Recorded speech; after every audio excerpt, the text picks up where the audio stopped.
नमस्कार दर्शकों, कार्यक्रम नई दिशाएं में आप सभी का स्वागत है। भारत सरकार द्वारा लोगों की ज़िंदगी को सरल बनाने के लिए समय समय पर कई योजनाएं चलाई जाती हैं। ऐसी ही एक योजना प्रधानमंत्री सुरक्षा बीमा योजना पर आज हम इस कार्यक्रम में चर्चा करेंगे। चर्चा करने के लिए हमारे साथ स्टूडियो में उपस्थित हैं भारतीय स्टेट बैंक के लीड बैंक मैनेजर पीके उमर फारूक जी। उमर फारूक जी, आपका हमारे इस कार्यक्रम में बहुत बहुत स्वागत है। नमस्कार जी। तो उमर फारूक जी, हम सबसे पहले आपसे जानना चाहते हैं इस पॉलिसी के बारे में कि ये आखिर है क्या। जिस तरह आपने बताया प्रधानमंत्री सुरक्षा बीमा योजना जी। उसके नाम में ही है सुरक्षा और बीमा। तो जो लोग कोई भी इंश्योरेंस पॉलिसी से जुड़ा नहीं है तो उनको इंश्योरेंस से जोड़ने के लिए एक स्कीम गवर्नमेंट के द्वारा इम्प्लीमेंट किया गया 2015 में। 2014 में जब ये सरकार आई थी तो सबसे पहले सरकार का लक्ष्य था कि लोगों को बैंकों से जोड़ना। तो उस लक्ष्य से एक नया स्कीम प्रधानमंत्री जन धन योजना स्टार्ट किया, जिसका उद्देश्य ये था कि जो लोग अभी तक जिनका बैंक में कोई अकाउंट नहीं है, बैंक के अकाउंट के साथ जुड़े। तो वो जैसे पूरा हो गया बैंक अकाउंट से जुड़ने के बाद में, तो नेक्स्ट गवर्नमेंट का ये था कि लोगों को एक सोशल सिक्योरिटी प्रोवाइड करना।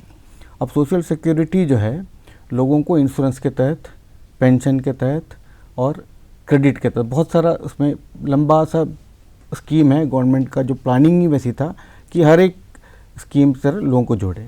तो उसमें पहला था कि प्रधानमंत्री सुरक्षा बीमा योजना, जो लोग इसका स्कीम जो है एक एक्सीडेंटल इंश्योरेंस है। प्रधानमंत्री सुरक्षा बीमा योजना जो एक्सीडेंटल इंश्योरेंस है, इसमें प्रीमियम जो है बहुत कम प्रीमियम के साथ में ये स्कीम है। और लक्ष्य ये है कि लोग अगर किसी का एक्सीडेंटली कुछ हो जाता है तो उनको इसमें कुछ बेनिफिट मिले उनके फैमिली के लिए। जी। ये है प्रधानमंत्री सुरक्षा बीमा योजना। जी। तो फारूक जी, जैसे आपने अभी जनधन योजना के बारे में बताया, तो जनधन योजना और सुरक्षा बीमा योजना में क्या अंतर है? जनधन योजना जो है एक फर्स्ट स्टेप है इसका। जी। जनधन योजना जो है सेविंग्स अकाउंट है। अच्छा। लोगों को बैंकों से जोड़ने के लिए जनधन योजना। और ये जो स्कीम है सुरक्षा बीमा योजना, इसके लिए सबसे ज़रूरी है लोगों को एक सेविंग बैंक अकाउंट होना। अच्छा। एक बैंक अकाउंट, जिसका बैंक अकाउंट है वही स्कीम से जुड़ सकता है। जी। तो इसीलिए जनधन जो है, जनधन से स्टार्ट हुआ है अकाउंट ओपन कर, उसके बाद में लोगों को फिर जो है जो आपका सोशल सिक्योरिटी प्रोवाइड करने के लिए स्कीम है। जी। तो इसमें जो एक्सीडेंट वर्ड का आपने इस्तेमाल किया अभी, तो उस एक्सीडेंट से क्या अर्थ है आपका? एक्सीडेंटल डेथ, इसमें मोस्टली ये स्कीम अगर बताएं तो इसमें इंश्योरेंस, हर इंश्योरेंस स्कीम का जो है बेनिफिट डेथ के बाद मिलता है। तो ये जो है एक्सीडेंटल इंश्योरेंस है।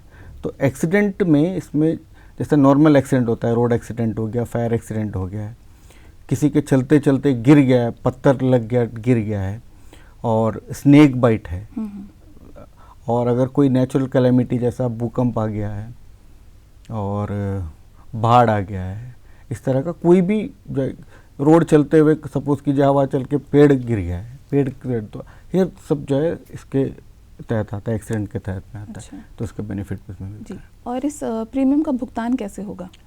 इसमें सबसे पहला बात जो है मैं आपको बताना चाहता हूँ कि स्कीम में अगर जुड़ना है तो इसका एलिजिबिलिटी, सबसे पहले एलिजिबिलिटी होता है। एलिजिबिलिटी है एक, जैसे मैंने पहले बताया कि एक सेविंग बैंक अकाउंट होना ज़रूरी है, और एज 18 साल से लेके 70 साल के बीच के लोग इसमें जुड़ सकते हैं, जिसका एक सेविंग्स बैंक अकाउंट हो, वो इंडियन सिटीज़न होना ज़रूरी है। और प्रीमियम जो है 20 रुपये का प्रीमियम है पूरा साल भर का। ये जब स्कीम स्टार्ट हुआ था 2015 में, तब का प्रीमियम 12 रुपया था। अब ये 2022 से जो है प्रीमियम बढ़ के 20 रुपया हुआ है। और 20 रुपये का प्रीमियम पेमेंट जो है, जो उनका सेविंग्स अकाउंट जो रहता है, सेविंग्स अकाउंट से ऑटोमेटिकली डिडक्ट होता है। तो लोगों को उसमें इनरोल होने के लिए सबसे पहला काम उनको जो फॉर्म्स बैंक में फिल करके देना है, तो उसमें उनको अपना डिटेल, अकाउंट डिटेल जो भी है, अकाउंट डिटेल है, उनका प्राइमरी जो KYC डॉक्यूमेंट इसमें होता है आधार कार्ड। आधार कार्ड के साथ में बैंक में सबमिट करेंगे तो बैंक जो है उसके अकाउंट से ऑटो 20 रुपया जो है डेबिट करके इंश्योरेंस कंपनी को देता है, वहाँ से इंश्योरेंस स्टार्ट होता है। जी। तो इस योजना की पेशकश या संचालन कौन करता है?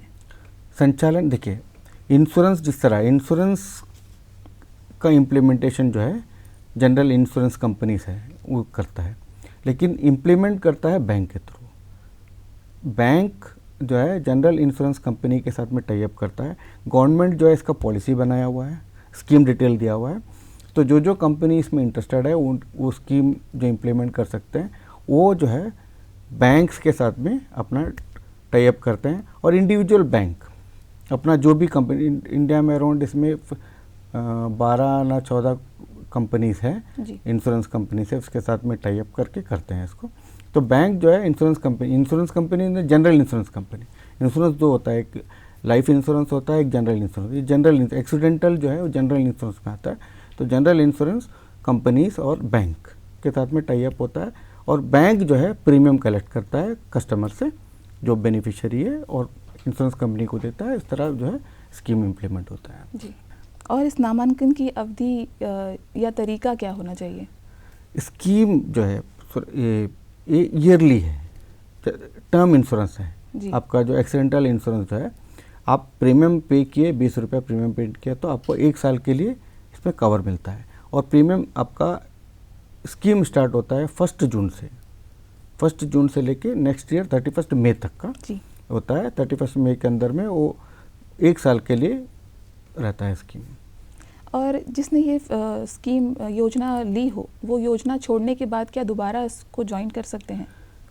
इसमें आप जो सवाल किए उसमें और एक सवाल आता है कि कोई जब जुड़े तो डिस्कनेक्ट कंटिन्यू कैसा होता है। हाँ जी। अभी सपोज कीजिए कोई फॉर्म फिल करके बैंक में दिए और वो रजिस्टर्ड हो गया, उसमें उसका अकाउंट से पैसा 20 रुपये कट गया तो वो इसमें स्कीम में इनरोल हो गया। अब उसके बाद में स्कीम 1 जून से स्टार्ट होकर 31 मई तक चलता है। सपोज़ कीजिए किसी ने 31 मई में फिल करके दिया, उसका पैसा कट गया, 1 जून से उसकी स्कीम चालू हो गया, वो 1 साल के लिए तो हो गया। नेक्स्ट ईयर 31 मई में सपोज़ कीजिए उसके अकाउंट में 20 रुपया नहीं था और या ऑटो डेबिट का फैसिलिटी नहीं दिया था, तो क्या हुआ, पैसा नहीं कटा तो वो ऑटोमेटिकली उसमें से डिसकंटिन्यू हो गया। उसके बाद में दोबारा उसको फिर करना है तो दोबारा फिर फॉर्म फिल करके देना है, फिर वो 20 रुपया कट गया तो उसके साथ में, लेकिन वो एज ग्रुप के अंदर में रहना चाहिए। अगर सपोज कि 70 क्रॉस हो गया तो फिर वो नहीं कर सकते हैं उसमें। इस योजना का मास्टर पॉलिसी होल्डर कौन होगा? स्कीम जो है ये ग्रुप इंश्योरेंस होता है इसको जी। तो हर बैंक के लिए एक सिंगल इंश्योरेंस पॉलिसी नंबर होता है हर बैंक के लिए जी, जो बैंक इम्प्लीमेंट करते हैं। तो जो पॉलिसी प्रीमियम जो है ग्रुप इंश्योरेंस जो है वो बैंक के पास में रहता है। जो भी लोग जुड़ते हैं वही ग्रुप इंश्योरेंस में ऑटोमेटिकली जुड़ता है, जो निकलता है उसी में से निकलता है। तो पॉलिसी होल्डर जो है बैंक रहता है इसका। और एक्सीडेंट कवर एश्योरेंस जो होता है वो कब समाप्त होता है? 70 साल जैसे ही हो जाते हैं जी। 70 ईयर्स अगर हो गया है तो उसके बाद में फिर वो इंश्योरेंस ख़त्म हो गया। उसमें बीच में सपोज कीजिए, देखिए अभी 18 साल से लेकर 70 के बीच का है, कोई जुड़ा, अगर एक्सीडेंटली किसी का डेथ हो गया तो उसको इमीडिएटली वो उसका स्कीम ख़त्म हो गया, उसको उसका बेनिफिट मिल जाए, उसका फैमिली को उसका बेनिफिट मिल जाए। उसके बाद में वो फिर वो पॉलिसी ख़त्म, क्यों वो डेथ हो गया तो फिर उसका बाद पॉलिसी कंटिन्यू नहीं करेगा। सपोज कीजिए चलते, और अगर एक्सीडेंट होके उसका वो फुल्ली हैंडीकैप हो गया, सपोज कि दोनों पैर चला गया या दोनों हाथ चला गया, एक पैर एक हाथ चला गया, दोनों आंख चला गया, मतलब फुल्ली अगर हैंडीकैप हुआ तो उसको 2 लाख रुपए का बेनिफिट मिलता है। उसके बाद में फिर वो पॉलिसी ख़त्म हो जाता है उसका। अगर किसी का एक्सीडेंट होने के बाद में पार्शियल हैंडीकैप हुआ, पार्शियल हैंडीकैप मीन्स कि एक पैर चला गया, एक हाथ चला गया, एक आंख चला गया, तो उसको जो है 1 लाख रुपए का बेनिफिट मिलता है। उसके बाद में उसका वो जो है उसे टर्मिनेट हो जाता है उसका। जी। तो इंश्योरेंस कंपनी और बैंक का इस पॉलिसी में क्या रोल है? मेन रोल जो है इंश्योरेंस कंपनी का ही है जी। इंश्योरेंस जो करता है इंश्योरेंस कंपनी करता है। बैंक एक मीडियम है लोगों तक पहुंचने के लिए। जैसा मैंने पहले बताया है कि जब जनधन योजना स्टार्ट किया बैंक अकाउंट खोलने के लिए, तो लोग जो है बैंक से जुड़ गए। अब हर लोग जो है, हर इंडिविजुअल जो है इंश्योरेंस कंपनी में जाके इंश्योरेंस नहीं कर सकते हैं, जबकि बैंक का जो रीच पूरा देश में हर जगह पे बैंक का रीच है। तो इसीलिए गवर्नमेंट ने डिसाइड किया कि इंश्योरेंस जो है करेगा कंपनी, इंश्योरेंस कंपनी, और बैंक अपना कोई भी कंपनी के साथ टाई अप करके करेंगे, लेकिन इम्प्लीमेंट करेगा बैंक। तो इंश्योरेंस कंपनी इंश्योरेंस करता है, बैंक जो है प्रीमियम कलेक्ट करके इंश्योरेंस कंपनी को देता है, वहाँ से पॉलिसी होता है। और कौन से बैंक अकाउंट होल्डर इस योजना को प्राप्त कर सकते हैं? इसमें सेविंग्स बैंक अकाउंट और करंट अकाउंट, दो अकाउंट है। मोस्टली सेविंग्स अकाउंट हम लोग बोलते हैं। करंट अकाउंट बेनिफिशियरी इंडिविजुअल होना चाहिए, मतलब कोई अगर फर्म का नाम से है अकाउंट है तो वो उसमें नहीं जुड़ सकते। जैसा कोई कंपनी का अकाउंट है, कोई दुकान का अकाउंट है, वो लोग नहीं जुड़। वो एज ग्रुप का 18 साल से 70 के बीच का जो भी है, इसका इंडिविजुअल अपना अकाउंट है, उसके वो उसमें जुड़ सकते हैं। Joint bank account holders joint account holder कर सकते हैं, जॉइंट अकाउंट होल्डर दोनों कर सकते हैं उसमें। अच्छा। अभी सपोज कीजिए कोई जॉइंट अकाउंट है, हस्बैंड वाइफ का जॉइंट अकाउंट है, हस्बैंड भी फॉर्म भर सकता है, वाइफ भी फॉर्म भर सकता है। वो एक सेम अकाउंट से ही पैसा डिडक्ट होगा, दोनों उसमें कर सकते हैं, उसमें जुड़ सकते हैं उसमें। जी। तो जैसे किसी की जैसे एक्सीडेंट में मृत्यु हो जाती है या फिर विकलांग हो जाते हैं, तो उनको जब अस्पताल में भर्ती करते हैं तो उसका खर्चे का क्या प्रावधान है इसमें, इस योजना ये में? इंश्योरेंस है मैडम जी। इसमें जो है आपका मेडिकल फैसिलिटी का इसमें कोई क्लेम नहीं जाता अच्छा। है। अगर सपोज कीजिए किसी का एक्सीडेंट हुआ और अगर वो फुल्ली हैंडीकैप हुआ तो उसको 2 लाख रुपए का बेनिफिट मिलेगा। ट्रीटमेंट का गारंटी इसमें नहीं है, इसमें जो है आपका इंश्योरेंस गारंटी है। अगर फुल्ली हैंडीकैप हो गया 2 लाख मिलेगा, अगर पार्शियली हैंडीकैप है तो 1 लाख रुपए मिलेगा। ये मतलब मेडिकल ट्रीटमेंट के लिए इसमें कोई बेनिफिट नहीं मिलता। जी। जिसकी ये पॉलिसी होती है, अगर उसकी मृत्यु हो जाती है तो इसका लाभ कौन उठा सकता है? जब आप फॉर्म फिल करते हैं इनिशियली, फॉर्म फिल करने के टाइम में कुछ जो है मैंडेटरी है। आपका नाम, डिटेल, एड्रेस, आपका आधार कार्ड नंबर, आपका मोबाइल नंबर, और सबसे मेन जो है इंश्योरेंस है। इंश्योरेंस बोलते हैं ना, डेथ होने के बाद में इसका बेनिफिट है। तो डेथ होने के बाद में तो अकाउंट होल्डर का तो एग्जिस्टेंस नहीं है, तो नॉमिनी जो है वो ज़रूरी है। नॉमिनी, तो ये जो पैसा मिलेगा, अगर सपोज कीजिए किसी का एक्सीडेंटल डेथ हो गया तो बेनिफिट नॉमिनी को डायरेक्टली, नॉमिनी क्लेम करना है, नॉमिनी के अकाउंट में जाएगा। अगर सपोज कीजिए हैंडीकैप हुआ, पार्शियली हो या फिर, तो जो है बेनिफिट अकाउंट होल्डर जिसका जो इंश्योरेंस है उनको मिलता है। जी। क्लेम अमाउंट का भुगतान कैसे किया जाता है? क्लेम अमाउंट का भुगतान डायरेक्टली बैंक अकाउंट में जाएगा। जी। अभी जैसे बताया कि अगर किसी का पॉलिसी है, किसी का डेथ हो गया है, तो उनका नॉमिनी क्लेम करेंगे बैंक में। उसका फॉर्मेट अभी जैसा ये स्कीम एक्सीडेंटल इंश्योरेंस है, तो उनको जो है एक्सीडेंट का प्रूफ देना पड़ेगा। सपोज कीजिए रोड एक्सीडेंट हुआ है या फिर डूब के डेथ हो, जैसा भी है, तो या तो आपका एफआईआर होगा तो एफआईआर का कॉपी देना है, या फिर पोस्टमार्टम रिपोर्ट होगा, पोस्टमार्टम रिपोर्ट में एक्सीडेंट उसमें सर्टिफाई होना है कि इसका जो डेथ जो है एक्सीडेंट के थ्रू में हुआ है, तो जो है उसका बेनिफिट। एफआईआर जो है वो अनिवार्य है? एफआईआर अनिवार्य, जो केस में एफआईआर होना है, रोड एक्सीडेंट हो गया तो एफआईआर तो हो गई है। सपोज कीजिए कहीं चलते पेड़ गिर गया, कुछ हो गया, तो वो एफआईआर होगा।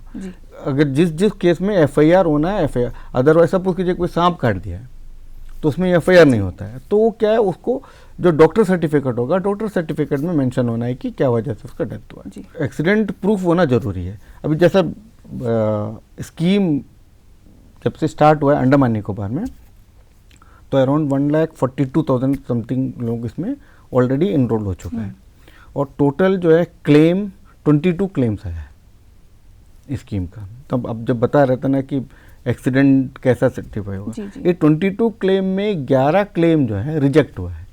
रिजेक्ट होने का वजह यही है कि वो उसमें सर्टिफाई नहीं कर पाया कि इनका जो है एक्सीडेंटल डेथ हुआ है, और 10 क्लेम ऑलरेडी पेमेंट हो चुका है, 1 क्लेम पेंडिंग है।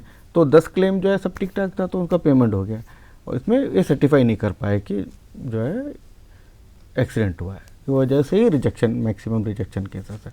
तो उसमें ये जो नॉमिनी है, जो भी इंश्योरेंस करता है, उनको ध्यान ये रखना चाहिए कि अगर सपोज कीजिए, सबसे पहला बात, कोई भी इंश्योरेंस, आप यही नहीं कोई भी इंश्योरेंस ले, तो इंश्योरेंस लेने से सबसे पहला काम है, जो इंश्योर कर रहे हैं उसका पहला काम होता है कि अपना नॉमिनी को बताए कि मैंने ये इंश्योरेंस पॉलिसी लिया है। अदरवाइज आप सपोज कीजिए इंश्योरेंस ले लिए और आपका नॉमिनी को पता ही नहीं है कि आप इंश्योरेंस लिया हुआ है, और ये जो है स्पेसिफिक स्कीम जो है, जिसमें जो इसको बोलते हैं माइक्रो इंश्योरेंस ही बोलते हैं इसको, 20 रुपये का प्रीमियम है, तो इसमें कोई आपको इंश्योरेंस पॉलिसी सर्टिफिकेट बैंक से नहीं देता है। अगर आपका बैंक अकाउंट से 20 रुपये डिडक्ट हुआ है, मतलब आप इसमें इनरोल्ड हैं। तो सबसे पहला काम जो है, जो इंश्योर कर रहे हैं उनको ड्यूटी बनता है कि वो अपने नॉमिनी को बताए कि मेरा पॉलिसी मैंने बैंक से इंश्योरेंस लिया हुआ है। और जो क्लेम जिसको करना है वो भी ये ध्यान रखना है कि ये एक्सीडेंटल इंश्योरेंस है तो एक्सीडेंट वाला केस को ही क्लेम में जाना है, नॉर्मल डेथ हो तो इसमें क्लेम नहीं मिलेगा। और सर्टिफाई करना है उसको। जो आपको पहले ये सब ध्यान रखना थी कि जब किसी का डेथ हो जाता है ना तो घर में वो जो माहौल ये सब पेपर वर्क का माहौल नहीं रहता है, लेकिन जब आप इंश्योर किए हैं तो आपका ध्यान में रहना चाहिए कि हमको ये सब करना है, तभी सबमिट करेंगे तो हमको इसका लाभ मिलेगा, अदरवाइज जो है इसका लाभ नहीं मिलेगा। तो जैसे कि आपने बताया कि नॉमिनी अगर मृत्यु हो जाती है तो नॉमिनी जो रहते हैं वो इसका लाभ उठा सकते हैं, तो नॉमिनी एक से अधिक हो सकते हैं? नॉमिनी एक से अधिक नहीं, एक ही हो सकता है। और नॉमिनी का देखिए, नॉमिनी 18 साल के ऊपर होना जरूरी है। अच्छा। अगर 18 साल के नीचे कोई नॉमिनी है तो उसको जो है एक अपॉइंटी देना पड़ता है कि वो जब इनिशियली जब करेंगे तभी अपॉइंटी देना है कि अगर मुझे कुछ हो जाता है तो ये पैसा, ये जो अपॉइंटी है वो पैसा लेके नॉमिनी को देंगे। जो मतलब जो आपका माइनर जो है, माइनर अगर सपोज कि 18 साल के नीचे है तो वो अपॉइंटी उसको पैसा लेके देगा। सर, अकाउंट होल्डर जो हैं अगर ये सुसाइड कर लेते हैं तो क्या इसका लाभ उनके परिवार वाले? सुसाइड एक्सीडेंटल में नहीं आता है मैडम जी। सुसाइड जो है एक्सीडेंटल में नहीं आता, ये स्कीम में स्पेसिफिकली वो कवर नहीं होता है। अच्छा। उसका कोई बेनिफिट इसमें नहीं मिलेगा जी। तो जो बेनिफिट जो अमाउंट होता है वो कितने तक का मिलता है इसमें? जैसा 2 लाख रुपया मैक्सिमम है आपका। अगर एक्सीडेंटल डेथ है तो 2 लाख रुपया, अगर फुल्ली हैंडीकैप हुआ तो 2 लाख रुपया, अगर पार्शियल हैंडीकैप है तो 1 लाख रुपया का बेनिफिट है। तो मैक्सिमम बेनिफिट जो है 2 लाख रुपया का है, अगर पार्शियल हैंडीकैप है तो 1 लाख रुपया का बेनिफिट है। और अगर इंश्योर्ड व्यक्ति की अगर मतलब मिसिंग हो जाते हैं या उनकी डेथ कंफर्म नहीं हो पाती है तो क्या इसका लाभ उठाया जा सकता है? नहीं, इसमें जो स्कीम ही है उसका बेनिफिट डेथ है, डेथ या एक्सीडेंट है जी। एक्सीडेंटल डेथ या फिर एक्सीडेंट के थ्रू कोई अगर हैंडीकैप कुछ हुआ है, मिसिंग है मिसिंग केस में इसमें कोई बेनिफिट नहीं मिलता है। तो एक से अधिक बैंकों से इसका लाभ उठाया जा सकता है? आप देखिए जी, अब एक कोई भी व्यक्ति का बहुत सारे बैंक में अकाउंट हो सकता है। वो कभी देखिए, अभी सबको टारगेट दिया हुआ है, सब जाते हैं, सब भी जाएंगे तो सारा बैंक से आपको ये ऑफर करेंगे कि आप स्कीम ले लीजिए जी। अगर आप का सबसे बात स्कीम जो है, एक ही स्कीम में आप जुड़ सकते हैं, एक ही बैंक, कोई भी एक ही बैंक से आप जुड़ सकते हैं। सपोज कीजिए आप 2-3 बैंक में फॉर्म फिल करके दे दिए और आपका पैसा डिडक्ट हो रहा है, लेकिन आपको अगर बेनिफिट मिलना है तो बेनिफिट एक ही से मिलेगा, कोई एक बैंक से ही मिलेगा। बाकी जो प्रीमियम आपका कटा है वो फॉरफिट हो जाएगा, वो आपको वापस नहीं मिलेगा। अच्छा। तो इसीलिए जो भी हमारे श्रोता सुन रहे हैं तो मेरा उनसे ये है कि आप कोई भी बैंक जहाँ पे आपका बैंक अकाउंट हो वही बैंक से आप स्कीम लीजिएगा। 2 मल्टीपल करके लेने से आपको उसमें कोई बेनिफिट नहीं है, आपका जो प्रीमियम है वो फॉरफिट ही होगा, आपको वापस नहीं मिलेगा। एक ही बैंक से हम इसका लाभ उठा सकते हैं जी। तो इन फ्यूचर इन जो प्रीमियम की जो आपने 20 रुपीज़ बोला, क्या ये बढ़ सकता है? अभी जैसा 2015 में जब स्टार्ट हुआ तो 12 था जी, अब वो 20 रुपया हुआ है, बढ़ भी सकता है। अब बढ़ने से जो है बैंक आपको इंटीमेट करता है कि आपका जो है प्रीमियम बढ़ गया है, तो उसके बाद में फिर आपको वो बैंक को लिख के देना पड़ेगा कि मेरा पैसा डायरेक्ट करिए। तो और क्या ये योजना बंद भी हो सकती है?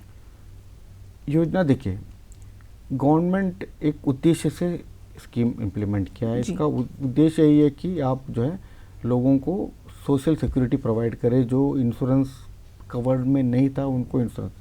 तो स्कीम इम्प्लीमेंट गवर्नमेंट का जो है स्कीम इम्प्लीमेंट करता है जी। तो स्कीम बंद होगा ये हम नहीं बोल पाएंगे, क्योंकि ये गवर्नमेंट का लक्ष्य ये है कि लोगों को जो है सोशल सिक्योरिटी प्रोवाइड करे, और इतना कम प्रीमियम में स्कीम चल रहा है तो इस बंद हम नहीं बोल सकें कि बंद होगा, और बंद होना भी नहीं चाहिए।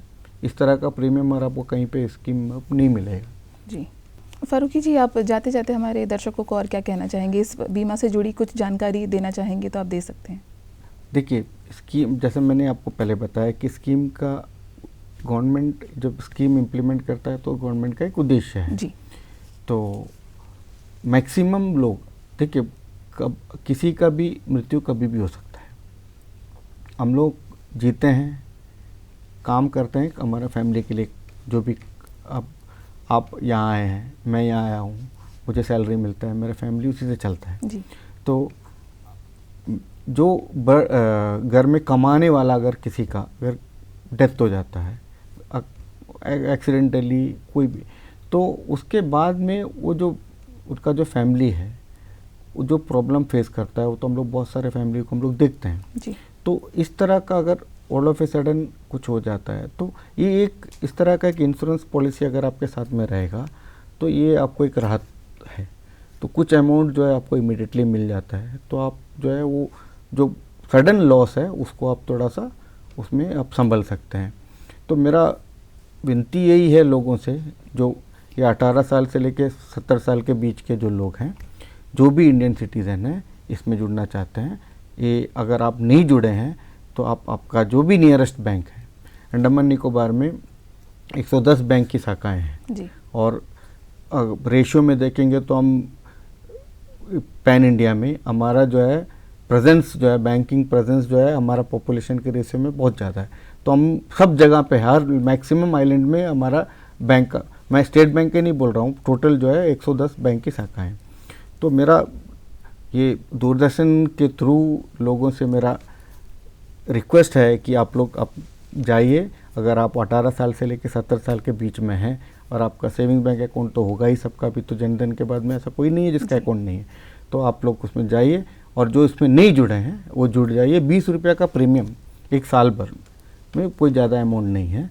आप अगर 12 महीना का भी हिसाब करें तो एक महीना में आपका 1.5 रुपया भी नहीं पड़ता है, 1 रुपया 20 पैसा, 1 रुपया 30 पैसा पड़ता है। अगर आप अपना ज़िंदगी के लिए, अपना फैमिली के लिए अगर एक महीना में 1 रुपया 1.5 रुपया आप अगर नहीं हटा सकते हैं तो फिर आपको सोचना चाहिए कि आप क्या कर रहे हैं करके। तो ये स्कीम बहुत ही अच्छा स्कीम है, इसमें लोग जुड़िए। लगभग अब बोले मैं आपको बताया कि 1,42,000 लोग ऑलरेडी जुड़ चुके हैं, हमारा पॉपुलेशन अराउंड 4 लाख का है। तो ये एज ग्रुप में मैक्सिमम सेचुरेशन में आ गया, तब भी अगर कोई छूटा है तो इसमें जुड़ सकते हैं, उसका बेनिफिट ले सकते हैं और लोगों को बेनिफिट मिल भी रहा है। अभी जैसे मैंने बताया आपको 22 लोग क्लेम किया, उसमें 10 लोगों को उसका बेनिफिट मिल चुका है। जी। तो फारूक जी, जैसी ऐसी ही जो योजनाएं होती हैं, इनकी जानकारी आप लोगों तक कैसे पहुंचाते हैं?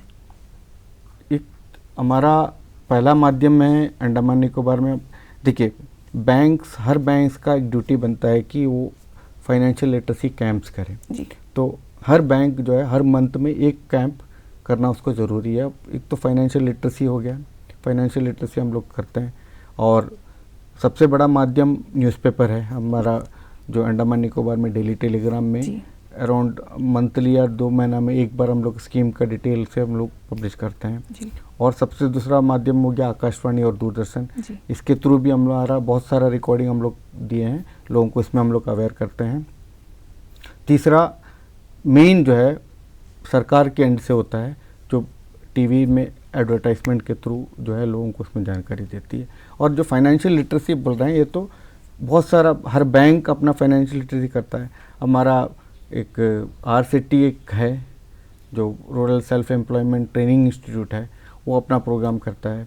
रिजर्व बैंक ऑफ इंडिया का प्रोग्राम होता है। जो बैंकिंग रेगुलेटर है, बैंकिंग इंस्टीट्यूशन है, ये हमारा ड्यूटी बनता है, हम लोग जो है फाइनेंशियल लिटरेसी कैंप के थ्रू में। अभी हाल ही में ये विकसित भारत का संकल्प यात्रा स्टार्ट हुआ था, तो उसमें हर कैंप में बैंक का प्रेजेंस था, हर रूरल एरिया में, अर्बन एरिया में उसमें किए हैं। और गवर्नमेंट के तरफ से भी बहुत सारा ड्राइव स्टार्ट होता है। सैचुरेशन के लिए हम लोग 3 मंथ्स का ड्राइव करते हैं, तो उसमें टारगेट बेस हम लोग काम करते हैं कि बैंक्स को टारगेट देते हैं कि आपको उसको इतना कवर करना है, तो वो एक कैंप मोड में बैंक उसमें काम करता है। तो इसी वही वजह से बोल रहे हैं कि 1,42,000 लोग हम लोग ने ऑलरेडी इसमें जोड़ चुके हैं। ग्रामीण क्षेत्र तक कैसे पहुंचाते हैं आप? ग्रामीण वही फाइनेंशियल लिटरेसी कैंप जो है, फाइनेंशियल लिटरेसी कैंप हर जो है रूरल ब्रांचेस को 1 महीना में एक कैंप करना ज़रूरी है। अच्छा। और इसका मॉनिटरिंग जो है RBI करता है जी। हमारा क्वार्टरली मॉनिटरिंग होता है जी। डिस्ट्रिक्ट लेवल में होता है, ब्लॉक लेवल में होता है और स्टेट लेवल में होता है। तो हम लोग इसको मॉनिटर करते हैं, उसमें कुछ स्पेसिफिक टारगेट्स दिया रहता है कि आपको ये करना है। स्कूल्स में जो स्टूडेंट्स हैं, स्टूडेंट्स को जाके अवेयर, क्यों अभी वो जो हमारा नेक्स्ट जनरेशन आने वाला है, तो उन वहाँ तक हम लोग जाते हैं, उनको देते हैं। ग्राम पंचायत लेवल में, पंचायत लेवल में जाके प्रोग्राम करते हैं। और कहीं पे भी जैसा स्पेसिफिक मेला अभी जो आइलैंड टूरिज्म फेस्टिवल हुआ था, आइलैंड टूरिज्म फेस्टिवल में हमारा स्टॉल स्टेट बैंक का स्टॉल था, उसमें हम लोग और इसी तरह हमारा जो अदर आइलैंड्स में भी आइलैंड टूरिज्म फेस्टिवल का था, वहाँ पे भी हमारा प्रेजेंस हम लोग ये करते हैं। मतलब रूरल जहाँ पे लोग जमा होते हैं वहाँ पे हम लोग जाके प्रोग्राम करते हैं, और हर ब्रांच जो है जाके पंचायत लेवल में प्रोग्राम करता है। जी, तो फरूक जी, आप हमारे साथ इस कार्यक्रम में आज जुड़े, आपने कई अहम जानकारियाँ इस पॉलिसी से जुड़ी हमारे दर्शकों तक पहुँचाई, उसके लिए हम आपका बहुत बहुत धन्यवाद चाहेंगे। धन्यवाद। तो दर्शकों, अब चाहूँगी आपसे इजाज़त। नमस्कार।